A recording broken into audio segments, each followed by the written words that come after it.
இப்போ 1ஆம் தேதியிலேருந்து பைக் ஓட்டின்னு போகிறாங்க, கார் ஓட்டலாம் ஓட்டின்னு போகிறாங்க இல்லையா, போலீஸ் பிடிச்சாங்கனாக்கா அபராதம் போடுவாங்க. இப்போ 10 மடங்கு பார்த்தோன்னா அதிகப்படுத்தியிருக்காங்க. அதை பற்றி உங்கள் கருத்து என்ன?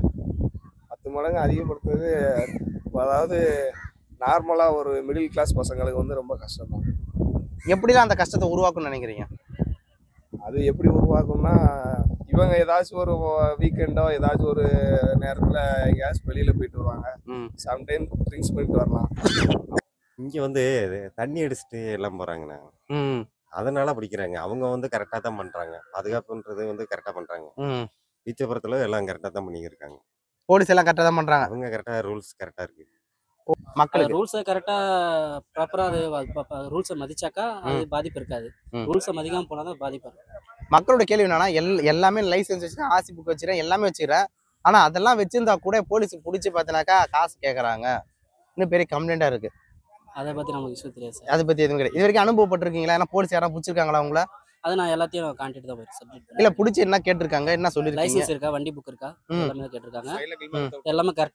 எல்லாமே கரெக்டாக இருந்தாக்கா அனுப்பிச்சுட்ருக்காங்க. அதெல்லாம் கரெக்டாக இருந்தால் அனுப்பிச்சு விட்றாங்க. பைக்கில் போகிறவங்க மிடில் கிளாஸ் பசங்களை பொறுத்தளவு அவங்களுக்கு ஒரு நாளுக்கு வருமானமே 500 1000 ரூபா தான் இருக்கும்.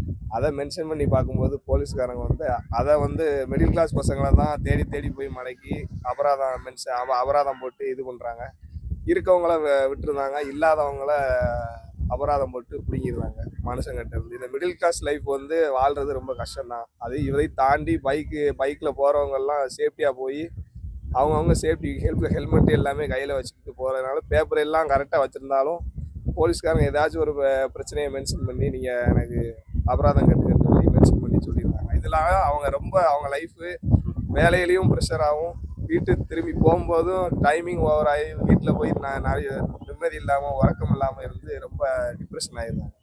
ஓகே, இப்போ மக்கள் என்ன கேள்வி கேட்குறாங்கன்னா, நான் காலையில் தூங்கி எழுந்து வேலைக்கு போகிறேன், போகும்போது டைமிங் ஃபிக்ஸ் பண்ணிட்டு தான் போகிறாங்க. திடீர்னு போலீஸ்காரன் பிடிச்சி பார்த்தீங்கன்னா 1 மணி நேரம் 2 மணி நேரம் நிற்க வச்சிடறாங்க. அதனால் வேலையில் எனக்கு பாதிக்குது, அதனால் எனக்கு வேலை விட்டு போகிற மாரியே ஒரு சூழ்நிலை அங்கே உருவாக்குறாங்க அப்படின்னு பார்த்தீங்கன்னாக்கா கம்ப்ளைண்ட்டாக பண்ணுறாங்க. அதை பற்றி உங்கள் கருத்து என்னன்னா?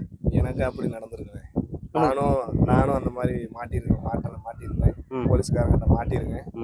ஏன்னா நானும் ஒர்க் முடிச்சுட்டு வரும்போது பைக்கில் வேலையை முடிச்சுட்டு வீட்டுக்கு போகும்போது அப்போ போலீஸ்காரங்க மறித்து என்கிட்ட வந்து சொன்னேன், என் நிலைமையை சொன்னேன், சார் இப்படி வேலையை பார்த்துட்டு வரேன், அதனால் என்னால் இப்போதைக்கு இல்லை அப்படின்னு சொன்னேன். அவங்க மொபைல் ஃபோனை கொடுத்துட்டு நீ வீட்டில் போய் வாங்கிட்டு வாங்க அப்படின்னு சொல்லி அந்த மாதிரி மென்ஷன் பண்ணி சொன்னாங்க. நான் வேறு வழி இல்லாமல் போய் அதை கொடுத்துட்டு சம்பள காசு அனுப்பிவிட சொல்லி தான் நான் 500 ரூபா. எவ்வளோ நான் கொடுத்தீங்க? நான் 1000 ரூபா கொடுத்தேன். என்ன கம்ப்ளைண்ட் அது? என்கிட்ட வந்து என்கிட்ட சொல்ல போனால் எனக்கு லைசன்ஸ் இல்லை. லைசன்ஸ் இல்லாமல் தப்பு தான், நான் இல்லைன்னு சொல்லலை. நான் லோக்கல் தான், நான் லோக்கலில் பைக் ஓட்டிக்கிட்டு இருந்ததுனால லோக்கல் தானே, நம்ம ஒன்றும் பிரச்சனை இல்லை அப்படின்னு சொல்லி வீட்டு வேலைக்கு தான் போகிறோம், வேலைக்கு போயிட்டு வீட்டுக்கு தானே போகிறோம் சொல்லிடலாம் அப்படின்னு நினச்சேன். ஆனால் நான் அவங்க நின்னதை எதிர்பார்க்கல.